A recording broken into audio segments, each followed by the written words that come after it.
Where's the fun in waiting? Play Sit and Go tournaments 24/7 only on Ace 2-3. This game involves an element of financial risk and may be addictive. Please play responsibly and at your own risk. Afghanistan में फंसे भारतीय नागरिकों को सुरक्षित भारत पहुंचाया जा रहा है।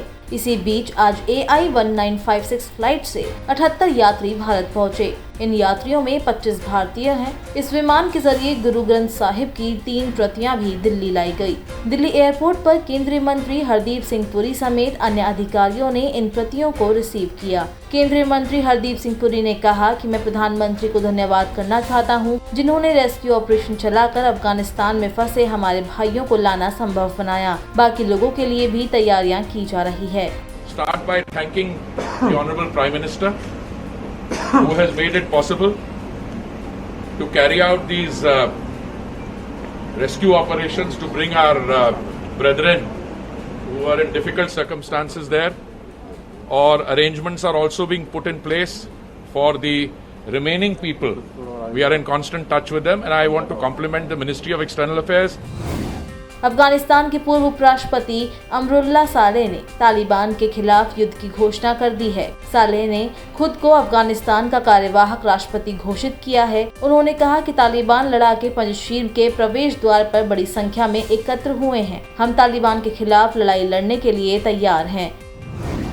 अफगानिस्तान में लगातार बिगड़ती स्थिति के बीच भारत सरकार ने 26 अगस्त को सर्वदलीय बैठक बुलाई है, जिसमें अफगानिस्तान के मसले पर चर्चा की जाएगी। अफगानिस्तान में भारत का बड़ा निवेश रहा है और वो एक रणनीतिकार साथी है। ऐसे में वहां पर तालिबान का राज आ जाना भारत के लिए बड़ी चुनौती है। इन्हीं मुद्दों पर केंद्र सरकार सभी राजनीतिक दलों के साथ मंथन करेगी।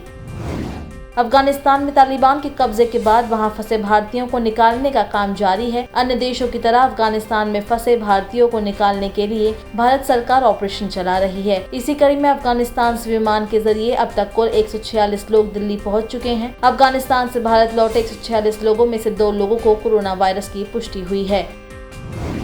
गृह मंत्रालय के तहत आने वाले एक संस्था की ओर से गठित विशेषज्ञ समिति ने आशंका जताई है कि देश में सितंबर और अक्टूबर के बीच कभी भी कोरोना की तीसरी लहर आ सकती है। इसके साथ इस समिति ने टीकाकरण की रफ्तार को तेज करने का सुझाव भी दिया है। NIDM की ओर से गठित विशेषज्ञ समिति ने ये भी कहा है कि बच्चों को वयस्कों के समान जोखिम होगा।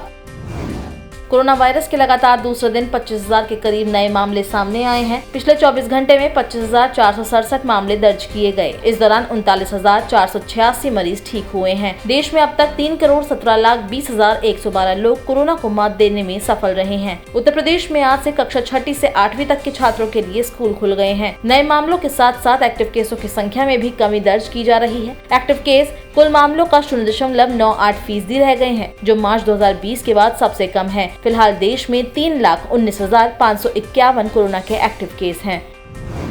वहीं मुंबई में 128 नमूनों में कोरोना वायरस के डेल्टा स्वरूप की पुष्टि की गई है। BMC ने जानकारी दी है कि जीनोम सीक्वेंसिंग के लिए भेजे गए 188 नमूनों में से 128 में वायरस के डेल्टा स्वरूप की पुष्टि हुई। इसके अलावा अन्य नमूनों में से 2 में अल्फा स्वरूप पाया गया, जबकि 24 नमूनों में कप्पा स्वरूप की पुष्टि हुई है।